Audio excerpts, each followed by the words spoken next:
आमको आम पाखे अमर कर रखी आम प्रति मीटिंग जो जगह हुए प्रथम प्रमोद बाबू को देखू एवं से सब जगह निश्चित उपस्थित थे सेमती किसी असुविधा नथिले आउ प्रति मीटिंग से ही आमको हंस भाव में स्वागत जनाती एवं प्रति आउ भी आमर मीटिंग हो जहाँ भी हम सभा समिति हम आम प्रत्येक समय मन पकड़ से हस हस जो से आदर सहित जड़े अपरिचित लोक को परिचित कर मने आउ प्रति समय लगती से जैसे निहाती निजर निजर जड़े आमको अपेक्षा कर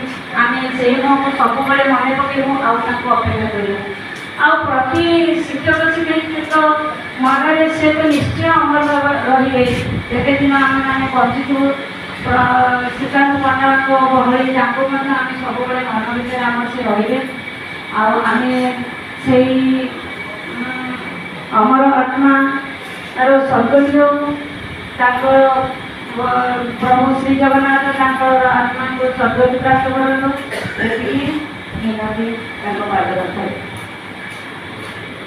धन्यवाद सुधारी मैडम यहाँ पर अनुरोध करी अजय दर्शन नायक मधुसूदन विद्यालय दासनगर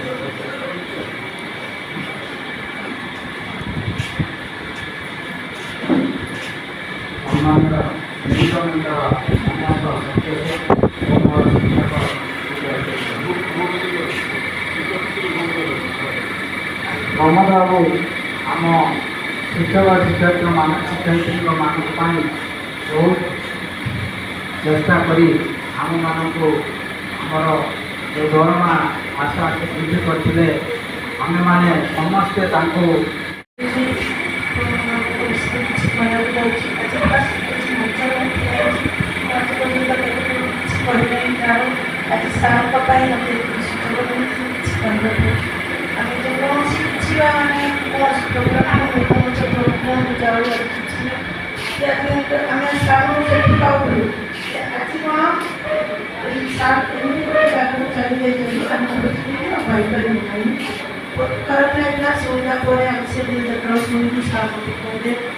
आम गोटे नूतन मंचर गोटे गोटे लोक चली आज जेकोसी कम सब समय ठिया होते आज आम आज आम जो साढ़े चार किसी दरमा पाँच किसी आम परिश्रम बहुत किसी सफलता मिलता आज बहुत कष्ट लगी आम से गोटे लाइब्रेरी आज आम सहित ना तेणु यहाँ गोटे बहुत बड़ दुखर कथा प्रवास में केमती ओडिया शिक्षा ओडिया शिक्षक मैंने एवं ओडिया पिला माने केमती ओडिया शिक्षादान करेंगे शिक्षा पाइबे एवं स्वप्न से सब देखुले जितेबाला और मन अच्छी विश्वानंद थे से कहते दिने एमती मुझे बसती पाखे एकुटिया कहले प्रदीप बाबू मुझे आमती चलाबुला कर पारि एवं तो सब आपण मैंने रही नुआ लोक नुआ पिला सभार सभापति उपाध्यक्ष तथा मर्याशील समस्त गण्यमान्य बड़िया व्यक्तिगण मोर सहकर्मी आज आम प्रबंध शोकसभा उपस्थित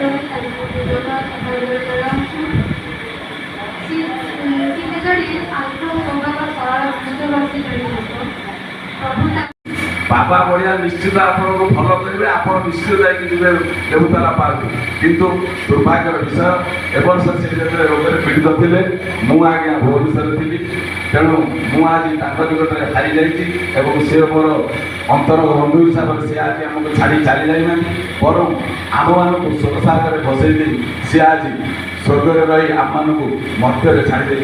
किंतु प्रणव प्रहलादर जो वृत्ति 2002 मसीहा गोटे एमती गोटे समय गोटे चिंता भावना करी बरखास्त कर पश्चिम समाज निष्क्रिय रही जाता और बाबू सहित कथा लक्ष्मीपुर रेलवे से सीनियर କ୍ଲିୟର ଥାନ୍ତି ମାନେ ଦେଖନ୍ତୁ କେମିତି କ'ଣ କରାଯିବ ବିଭିନ୍ନ ଭାବରେ ମାନେ ଦେଖନ୍ତୁ ସେତେବେଳେ ପ୍ରମୋଦ ପ୍ରହରାଜ ହେଉଛନ୍ତି ମୁଖ୍ୟ ଶ୍ରମିକ ସଂଘ ଯେଉଁ ଅଛି ଆଲିପୁର ତାର ଦାୟିତ୍ୱ ଥାନ୍ତି ଚାଲିଥାଏ ସଂଗଠନ କି ସେତେବେଳେ ମାନେ ଭାଙ୍ଗିବା ଅବସ୍ଥା ଥାଏ ସେ ତାକୁ ମଡ଼ିଫାଇ କରୁଛନ୍ତି ମାନେ ଯାହା ରୂପ ଦେଇଥିଲେ ତା ମୁଁ ସେଥିପାଇଁ ଆକୃଷ୍ଟ ହୋଇଥିଲି ତାଙ୍କ ପାଖକୁ ବହୁତ ଯାଇଛି ଯାଙ୍କର ସହଯୋଗିତା ସଂଗଠକ ଯେଉଁ ଜିନିଷଟା ମୁଁ ମନେ ମନେ ମାନେ ପାଇଥିଲି ତାଙ୍କୁ ଦେଖିବା ତାଙ୍କ ଯେଉଁ ଭାବରୁ ଜାଣିପାରେ ସେ ଭାବରୁ ଜାଣିବା ଦ୍ୱାରା ଆମେ ଆଜି ଭାଇନା ଜଣେଇଲା ପ୍ରଶାନ୍ତ ଭାଇନା ଜଣେଇଲା ପରେ ଆମେ ଆଜି ଏକତ୍ରିତ ହେଇଛୁ ଯେଉଁ ପ୍ରଭୁ ଜଗନ୍ନାଥ ପାଗରେ ମୁଁ ପ୍ରାର୍ଥନା କରୁଛି ସ୍ୱର୍ଗତ ପ୍ରମୋଦ ଭାଇ ସେ କାଲି ଧର ଆମ ପାଖରେ ଥିଲେ ଆଜି ଆମ ପାଖରେ ନାହାନ୍ତି କିନ୍ତୁ ତାଙ୍କର ଅମର ଆତ୍ମା ଶାନ୍ତିରେ କଟୁ ଉତ୍କଳୀୟ ମିଳିତ ମଞ୍ଚକୁ ମୁଁ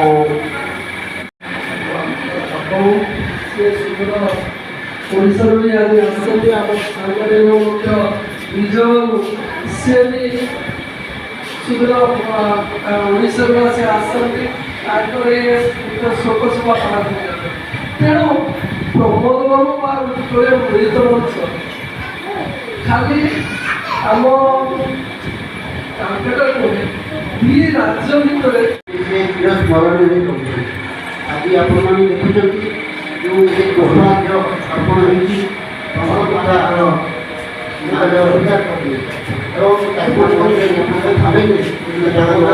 କାହିଁକି ନେଇ କହିବ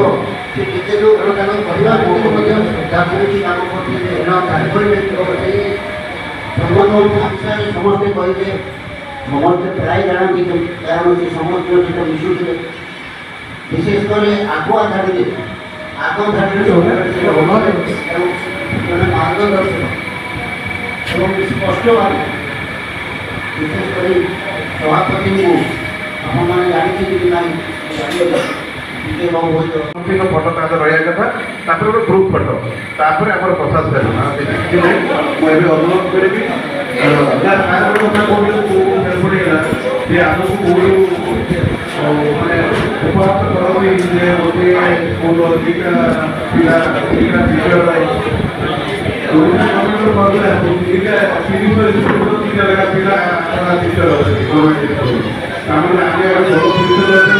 ଯେ ଗୋଟିଏ ନୁହଁ ଦୁଇଟା ନୁହଁ ଯଦି କେହି ନଥିବେ ଚାଲିବ ଆମର ଯେଉଁ ଚେଷ୍ଟା ବିଜ୍ଞାନ କରିଦେଇଛନ୍ତି ଆମର ଯେଉଁମାନେ ଆଗ ନେତୃତ୍ୱ ଦେଇଛନ୍ତି ଆମର ସଂଖ୍ୟାକୁ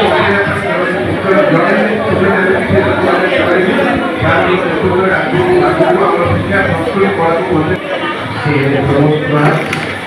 ଯିଏକି ଶିକ୍ଷକମାନଙ୍କ ପାଇଁ ପିଲାମାନଙ୍କ ପାଇଁ ସବୁବେଳେ ଲଢ଼େଇ କରନ୍ତି ତାକୁ ଲଢ଼େଇ କରୁଥିଲେ ମୋର କାଣ ହାତ ହିସାବରେ ସକାଳ ହେଲେ ପ୍ରସାଦ ଆଜି ଅମକ ଜାଗାକୁ ନ ଗଲେ ହେବ ନାହିଁ ତେଣୁ ମୁଁ ସକାଳୁ କେତେବେଳେ ପଣ୍ଡାଙ୍କର ଫୋନ୍ ଆସିବ ସେଇଭଳି ଭାବରେ ପ୍ରମୋଦ ସାର୍ ମଧ୍ୟ ମୋର ପୂଜା ସରିବା ଆଗରୁ ତାଙ୍କର ଫୋନ୍ ଆସିଯାଏ ପ୍ରଶାନ୍ତ ଆଉ ପିଲାଙ୍କ ସହିତ କଥା ହେଇଥିଲା କ'ଣ ହେଲା ଟିଚରମାନଙ୍କର ଦରମା କଥା କ'ଣ ହେଲା ଶିକ୍ଷକମାନଙ୍କର ପରବର୍ତ୍ତୀ କ'ଣ ହେବ ଏମିତି ହେଲା ସମୟରେ ଚିନ୍ତା ଭାବନା କରୁଥିଲି ସେତେବେଳେ ସ୍ତ୍ରୀ ରହିଯାଇଥିଲା ପ୍ରଭାବ ସହିତ କଥା ଦକ୍ଷିଣ ପୂର୍ବ ରେଲୱେ ସେତେବେଳେ ସେ ସିନିୟର କ୍ଲିୟର ଥାନ୍ତି ମାନେ ଦେଖନ୍ତୁ କେମିତି କ'ଣ କରାଯିବ ବିଭିନ୍ନ ଭାବରେ ମାନେ ଦେଖନ୍ତୁ ସେତେବେଳେ ପ୍ରମୋଦ ପ୍ରହରାଜ ହେଉଛନ୍ତି ଶ୍ରମିକ ସଂଘ ଯେଉଁ ଅଛି ଆଲିପୁର ତାର ଦାୟିତ୍ୱ ଚାଲିଥାଏ ସଂଗଠନ କି ସେତେବେଳେ ମାନେ ଭାଙ୍ଗିବା ଅବସ୍ଥା ଥାଏ ସେ ତାକୁ ମଡ଼ିଫାଇ କରୁଛନ୍ତି ମାନେ ଯାହା ରୂପ ଦେଇଥିଲେ ତା ମୁଁ ସେଥିପାଇଁ ଆକୃଷ୍ଟ ହୋଇଥିଲି ତାଙ୍କ ବହୁତ ଯାଇଛି ଯାଙ୍କର